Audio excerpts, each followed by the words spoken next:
몇 주 전에 우리가 하박국서를 같이 보았습니다. 그러면서 말씀드리기를 하박국과 나훔은 읽을 때 같이 읽어야 된다. 하박국을 먼저 읽든 나훔서를 먼저 읽든 상관없지만 나훔을 읽었다면 하박국을 읽어야 하고 하박국을 읽었다면 나훔을 읽어야 된다. 왜냐하면 두 개이 쌍이거든요. 쌍이고 기록된 연대도 비슷합니다. 정확하지는 않아요. 그래서 학자들은 연대를 특정하면 잘못하면 공격을 당하니까 몇 년경 이런 식으로 이렇게 피해갑니다. 약간 두리뭉실하게. 그래서 주전 630년경쯤 나훔이 하나님 앞에서 예언을 받아서 선포한 묵시록입니다. 물론 이 묵시는 이루어졌죠. 왜냐하면 어디를 향한 묵시록이냐면 아수르라고 하는 어마어마한 강대국이죠. 중동에는 세 개의 강대국이 있었습니다. 우리가 아는 애굽, 이집트, 그 다음에 바벨로니아 있었고요. 아수르 있었죠. 이 세 개가 한쪽이 흥하면 한쪽이 세력이 약해지고 또 한쪽이 침략당하고 또 한쪽이 다시 일으켜서 뭐 이런 엎치락뒤치락한 우리나라 삼국시대와 같이 그런 시대였다는 것이죠. 그런데 이 아수르가 한참 전성기였을 때입니다. 어느 정도의 정성기였냐면 로마 시대에 그 로마가 가면은 그 옛날에 지금으로부터 2000년 전에 말씀드렸을 거예요 아마 길이 대리석으로 깔려 있고 공중 화장실이 수세식 화장실이었고 최신식까지는 아니지만 거의 최신식 비데였습니다. 그냥 앉아서 일 보고 가만히 있으면 알아서 물이 그냥 다 씻겨주는 그런 시설까지 있었던 곳이 로마 시대였거든요. 그런데 아수르의 수도가 니느웨입니다. 우리가 잘 아는 그 니느웨 성. 니느웨 성인데 이 나훔이 니느웨 성을 향한 묵시예요. 그래서 니느웨가 무너질 것이다. 이렇게 말했던 미소서입니다. 사람들이 다 저 사람은 어떻게 된 거 아니야? 에이, 니느웨가 어떤 성인데 그 성이 무너져? 이 정도 성이었어요. 어느 정도냐면요. 지금 우리 서울처럼 그렇게 막 높은 고층 빌딩은 없지만 성벽이 2중, 3중으로 되어 있는 정말 뚫어지지 않을 만큼의 강력한 성벽을 가지고 있었고 그 안에서는 조금 심하게 먼지가 한 톨도 이렇게 날리지 않을 만큼 흙 땅이 없을 정도로 온 도시가 다 포장이 되어 있는 거죠. 돌로, 대리석으로. 그리고 수로가 다 정비가 되어 있어서 그 니느웨 성 안에 어디서든지 물을 볼 수 있고 그 다음에 곳곳에 공원이 있었다 그래요. 이 엄청나잖아요. 그때 당시 공원이 있고 그렇게 곳곳에 수로가 다 있어서 어디서든지 물을 마실 수 있고 먼지가 날리지 않게 아주 잘 정비되어 있는 그런 성 엄청나죠. 그런데 그 성을 향해서 나홈이 말합니다. 니느웨야 이제 무너질 것이다. 그래서 주변 사람들이 조금 이상한 것 같아. 저 사람 혹시 거짓 선지자 아니야? 이렇게 주변 사람들이 그를 향하여서 말했다는 것이죠. 그런데 이 나훔이 630년경에 이 예언을 주전 630년경이죠. 했는데 612년쯤 돼서 니느웨 성이 정말 갑자기 무너져 버립니다. 전쟁에서 패하고 니느웨가 흔적도 없이 사라져 버려요. 역사학자들이 그걸 보고 있어요. 이거 어떻게 이게 가능하지? 놀랄 만큼 신기할 일이라고 생각을 합니다. 그렇게 강성했던 나라의 수도가 갑자기 어느 순간 싹 사라져 버리는 거예요. 그거 보면서 나훔서를 보고 있으면 기가 막힌 거죠. 이게 무슨 일이지? 이런 것입니다. 그런데 나훔을 통하여서 이 나훔은요, 하박국은 하나님을 믿고 있는 사람들 안에 하나님을 향한 의의가 사라져버리고 하나님의 말씀이 그들에게 전해지지만 하나님의 말씀의 그 능력이 그들의 삶 가운데 드러나지 않는 것이었죠. 그래서 그들이 하나님의 말씀을 듣고는 있지만 상관없는 삶을 사는 자들을 위해서 너희가 그렇게 살면 안 돼 라고 하면서 선포했던 것이 하박국의 말씀이라면 나훔은 그들을 향한 것이 아니라 하나님의 백성들을 힘들게 하고 핍박하고 괴롭히고 있는 주변에 있는 세력들을 향한 하나님의 심판의 말씀입니다. 특별히 아수르가 이스라엘을 점령해버리잖아요. 점령해버리고 이들로부터 해서 사람들을 다 강제 이주시켜버리죠. 그래서 예루살렘은 거의 황폐화되어 버리고 그 성이 성이라고 하기 어려울 정도로 사람이 사는 곳이라고 하기 힘들 만큼 어려울 만큼의 그런 폐허로 만들어버리고 예루살렘에 살고 있는 사람들을 다 노예로 데리고 가버립니다. 그랬던 사람들이죠. 그런데 그들을 향해서 나홈이 하나님의 경고를 1장 1절에 그렇게 되어 있죠. 나홈의 묵시의 글이라 이렇게 기록하고 있는 것입니다. 먼저 이 나홈을 통하여서 하나님께서 선포하게 하신 것은 하나님이 누구이신가를 선포하게 하세요. 가장 먼저 우리가 너무나도 잘 아는 부분입니다. 하나님은 어떤 하나님입니까? 1장 2절에서 말씀하시죠. 하나님은 질투하시며 보복하시는 하나님이시라. 가장 먼저 나홈은 세상의 사람들에게 선포합니다. 하나님은 질투하는 하나님이시다. 이 질투하는 하나님이라는 걸 먼저 말하는 이유는 한 가지입니다. 하나님의 능력이 어떤 것인지 너네가 알아야 된다라고 말씀을 하고 있는 거예요. 하나님의 질투를 통하여서 하나님이 그 능력을 베푸시고 그 능력이 그냥 말로만 질투하시는 하나님이 아니라 하나님이 실제로 그것을 이루시기 위해서 움직이시는 하나님이라고 하는 것을 지금 말합니다. 하나님의 이 질투는 어떤 사람들에게 미치냐면요, 하나님의 질투는 믿는 사람과 믿지 않는 사람 모두에게 다 적용이 됩니다. 믿는 사람에게는 어떻게 하나님의 질투가 적용이 될까요? 하나님 믿는 사람들을 향하여서 계속해서 하나님을 섬기고 예배할 것을 하나님께서 종용하시고 일종의 압력을 넣으십니다. 그래서 나를 예배하라. 좀 더 강력하게 말하면 나만을 예배하라. 너희의 생각 속에, 너희의 삶 속에, 이 우주 속에서 신으로서 너희가 예배할 사람은, 예배할 신은 나밖에 없으니 나만을 예배할 것을 하나님이 말씀하고 계신 겁니다. 그렇게 해서 하나님은 하나님의 질투를 바라세요. 또 믿지 않는 자들에게는요, 어떤 것이 임하냐면 하나님께서는 그들이 하나님을 거스리고 있다는 것을 기억하신다는 것입니다. 그들이 하나님을 대적하고 있다는 것을 기억하신다는 겁니다. 기억하시는 것으로 끝나는 것이 아니라 그것에 대한 응당한 대가를 받게 하시겠다 말씀하고 있는 것이죠. 그래서 2장 2절 하반절에서 이렇게 말하죠. 하나님은 그들에게 보복하시고 진노하시되 자기를 거스리는 자에게, 그리고 자기를 대적하는 자에게 하나님의 보복과 하나님의 진노를 부으시겠다라고 말씀을 하고 있습니다.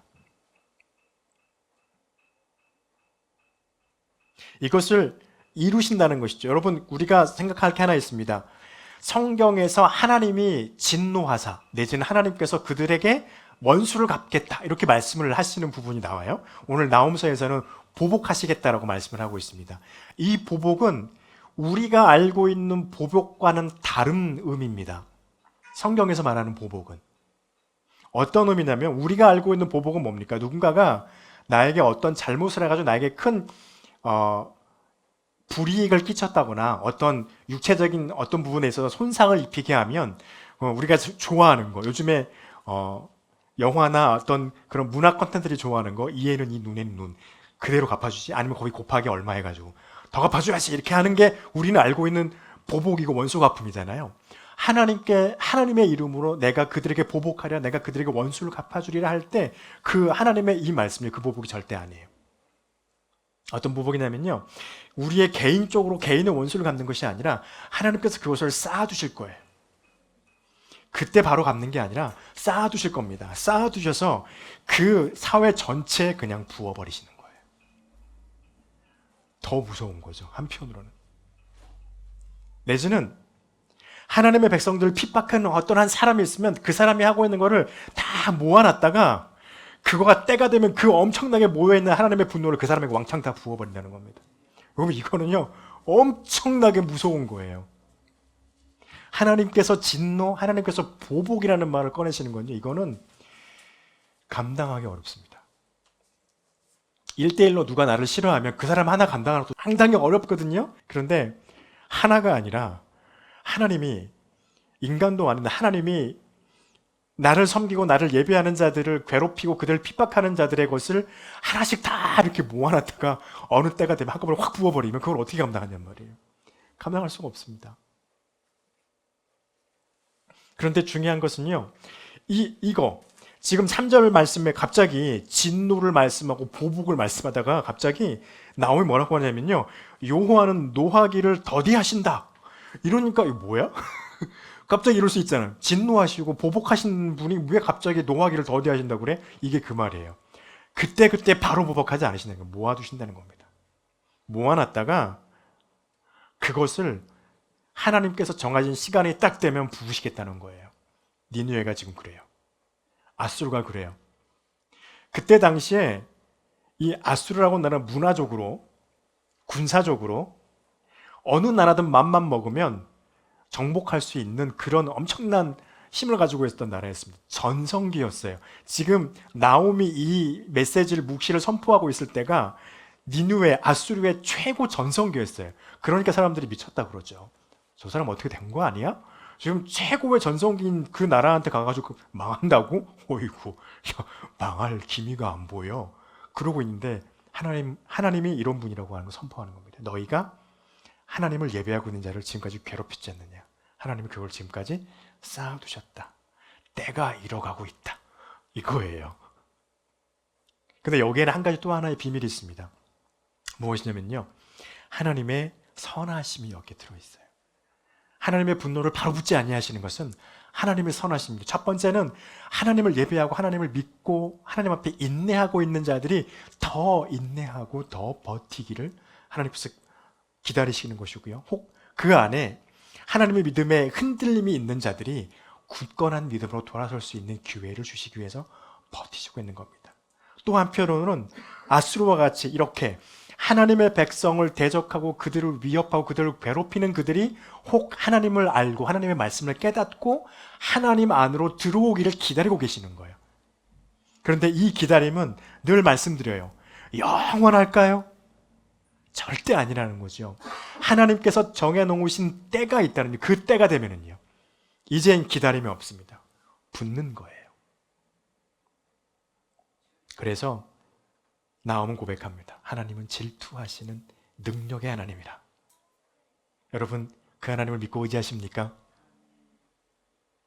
그리고 두 번째 말씀하십니다. 3절부터 5절에서 말씀하고 있는데요, 3절 하반절부터죠. 하나님은 세상의 모든 것을 조정하시는 하나님이라고 말씀을 하고 있습니다. 우린 이걸 이미 알고 있어요. 이건 하나님의 광대하심을 먼저 선포하고 있는 것이죠. 얼마큼 광대하시냐면요, 하나님이 가시면 회오리바람이 막 일어납니다. 3절 하반절에 이렇게 되어 있죠. 광풍이 일어요. 구름이 하나님의 발의 티끌처럼 된다는 것이죠. 그리고 하나님은 바다를 꾸짖으시는 하나님이십니다. 모든 강을 명령해서 말려버리실 수 있는 능력을 갖고 있는 하나님이라고 하는 것입니다. 하나님이 가면 모든 땅과 산이 진동한다고 그래서 감당하지 못한다는 것이죠. 성경이 이렇게 기록하고 있습니다. 그런데 우리가 이것을 느낄 수 있을까? 한편으로는 요한이 참 부럽습니다.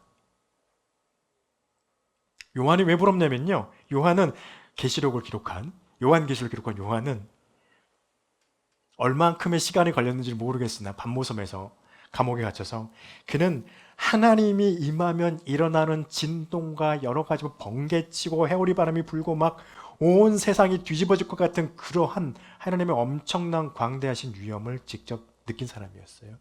그래서 요한계시록을 기록했죠.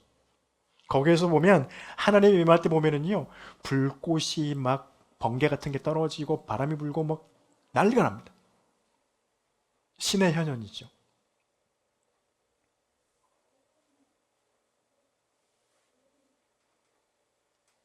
이것을 고백하는 이유는 한 가지입니다. 질투의 하나님이 그 능력을 분노로 사람들에게 그 능력을 나타내기 시작한다면 사람들은 이 땅 가운데서 절대로 그것을 피해갈 곳도 없고 감당할 수 있는 사람이 단 한 명도 없다는 거예요.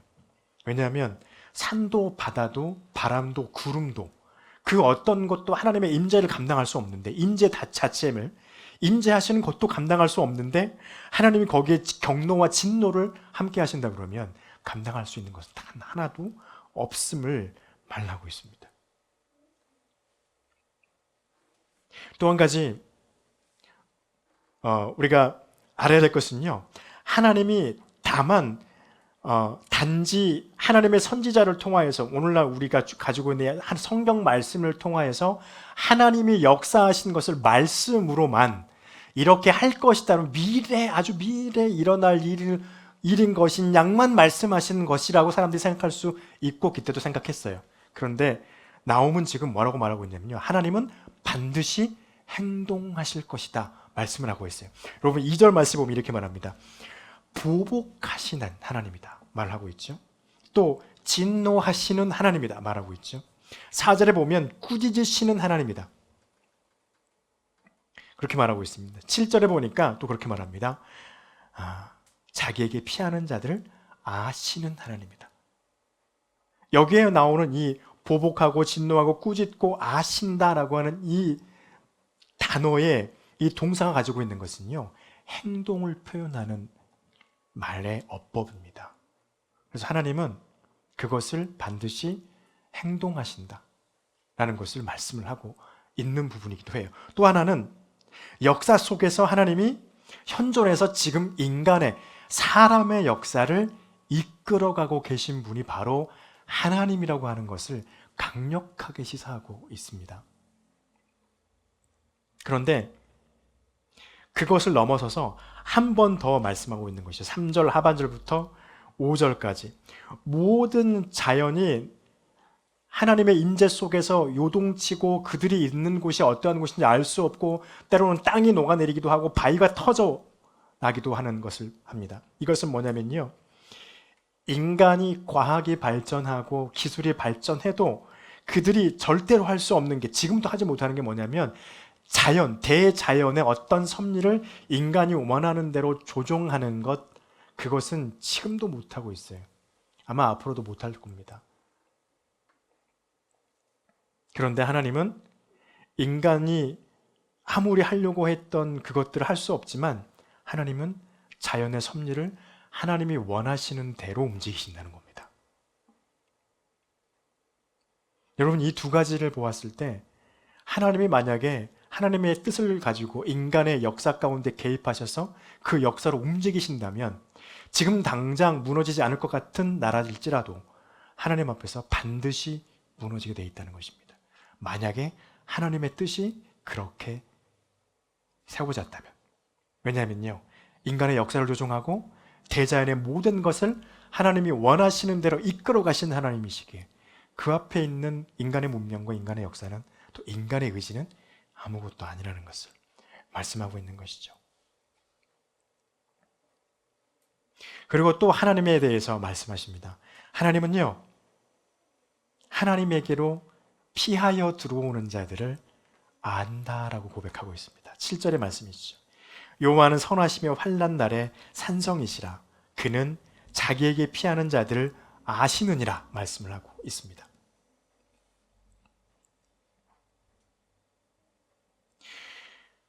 여러분, 먼저 우리가 여기서 알아야 될 건, 아까도 말씀드렸죠, 질투하시는 하나님. 왜 질투하신다고요? 사람들은 오직 나만을 경배하고 나만을 섬겨야 한다. 왜냐하면 유일한 신이시니까. 우주 전체를 창조하신 유일한 신이시기 때문에 그것을 알고 그렇게 섬기기를 원하시는 하나님이십니다. 그런데 6절에 보니까요, 누가 능히 그의 분노 앞에 서며 누가 능히 그의 진노를 감당하랴? 그의 진노가 뭐처럼요? 불처럼 쏟아진다. 하늘에서부터 불처럼 쏟아져 내려온다는 것이죠.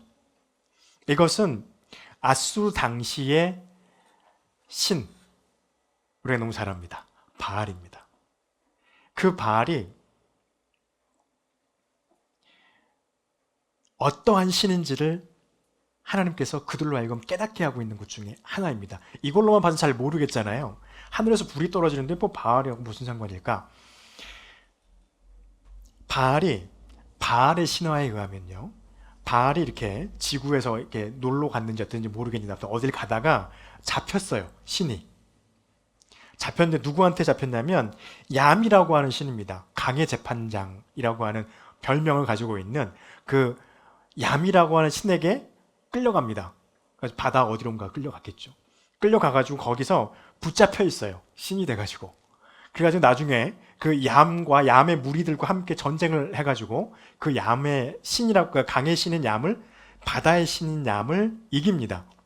이겨가지고 뭐가 되냐면 신 중의 신이 돼요. 그러니까 신의 왕이 되죠. 신의 왕이 돼가지고 진짜 왕이 됐다는 거죠. 그래서 그들이 아수르가 바알을 섬겼습니다. 그런데 우리는 열왕기상 16장에서 엘리야가 바알세불과 아세라 목상, 바알이 남자면 아세라는 여자잖아요. 둘이 부부 신이란 말이죠. 이 두 바알과 아세라 목상의 880명의 그 선지자들과 한 명의 엘리야와 싸우죠. 하늘에서 비가 안 오니까 3년 반 동안 하나님이 열받으셔가지고 엘리야에게 선포해라. 3년 반 동안 이 땅에 가뭄이 오도록 선포해라. 선포했는데 진짜 가뭄이 와버렸죠.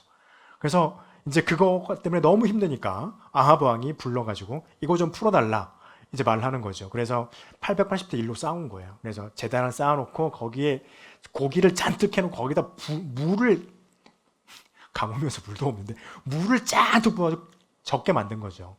그래서 인위적으로는 바람이 불어가지고 절대 불이 나지 않게끔 해놓고 어느 제단에 불이 떨어지는지 보자.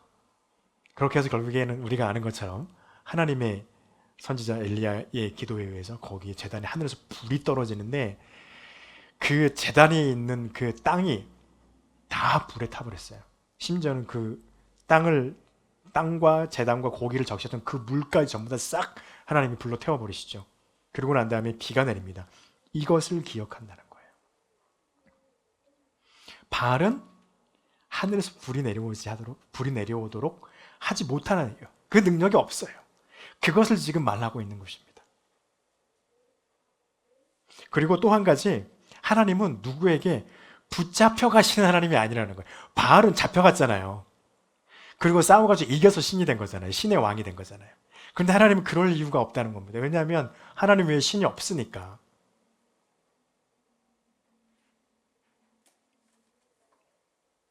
그리고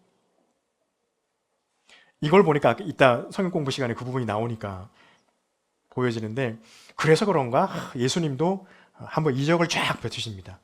별것도 아닌 것들이 까부네 이러면서 한번 쫙 펼치시죠. 그건 이따 성경 공부 시간에 먼저 한번 같이 보도록 하죠. 그런 하나님, 세상에서 유일하신 하나님, 능력 있는 그 하나님, 바알도 아수르의 신 바알이면 어마어마한 능력 있는 신으로 인정받고 있는 거거든요, 사람들에게. 그런데 그것보다 더 그 바알도 하지 못하는 하늘에서 불이 내리도록 하시는 그 하나님을 믿고 의지하고 그 하나님 앞에 의지하는 자들을 하나님이 아신다는 이 고백은요, 어마어마한 것입니다. 피해서 하나님을 믿는 믿음을 가지고 있고, 우리가 어려울 때 하나님을 의지하고, 우리가 힘들 때 예수 그리스도의 이름으로 기도하고, 또 하나님을 예배하는 것을 끊이지 않는 것이 하나님 앞에 피난처로, 하나님을 우리의 피난처로 삼는 것이잖아요. 또 우리가 어려울 때 맞아요. 어려울 때 하나님 앞에 기도해야 돼요. 하나님 앞에 기도하는 거예요. 하나님, 우리가 이 환난에서 벗어나도록 우리에게 능력 달라고 기도하는 거죠. 그러면 그 기도를 하나님께서 절대 그저 스쳐가지 않겠다는 말씀이세요. 내가 너를 안다라고 말씀하신다는 것이죠. 그런데 하나님을 대적하고 하나님을 알지 못하고 자신들의 힘과 능력, 자신들이 쌓아놓은 재력과 어떤 권력을 이용하고 어떤 국가의 어떤 사회의 그 힘을 이용해서 내가 바로 신이야, 아니야, 없어, 하나님이 아니라 내가 믿는 이 신이 진짜 하나님이야 라고 하면서 하나님께 대적하는 그들은 향하여서 말씀하시는 것은요, 8절에서 그렇게 하죠. 대적들은 흑암으로 쫓아내버리시겠다 말씀하십니다. 그들이 그때가 되면, 언제요? 하나님의 진노가 부어질 그때가 되면 난 너 누군지 몰라 라고 하신다는 것이죠. 예수님께서도 복음서에서 이런 말씀을 많이 하셨습니다.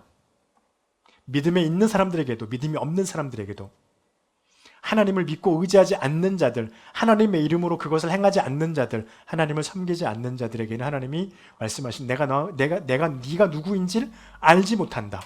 하나님의 말씀에 순종하지 않는 그들 향하여서 악하고 게으른 종아라고 말을 하죠. 그리고 똑같이 말씀하십니다. 너는 바깥에 어둡고 캄캄한데 쫓겨나서 그곳에 이를 갈면서 슬퍼할 것이다. 나홈의 첫 번째 선포는 그것입니다. 하나님은 질투하시며 능력 있으신 하나님이시고 우리의 삶 속에 이 자연 모든 것을 하나님의 뜻대로 움직이시는 능력의 하나님이십니다. 하면서 그 하나님을 찬양하고 있습니다. 여러분, 나홈이 이렇게 말씀하시는 것처럼 저와 여러분이 믿고 있는 그 하나님, 능력의 하나님이십니다. 저와 여러분을 향해서 하나님은 질투를 늘 하십니다. 어떤 질투요? 혹시 나 아닌 다른 신에게 마음을 뺏길까봐 여러분의 마음을 바라보시고 하나님만 섬기기를 원하시는 질투의 하나님, 사랑의 하나님이십니다. 그분만을 섬기고 예비하는 저와 여러분이 되시기를 간절히 축복합니다. 기도하겠습니다.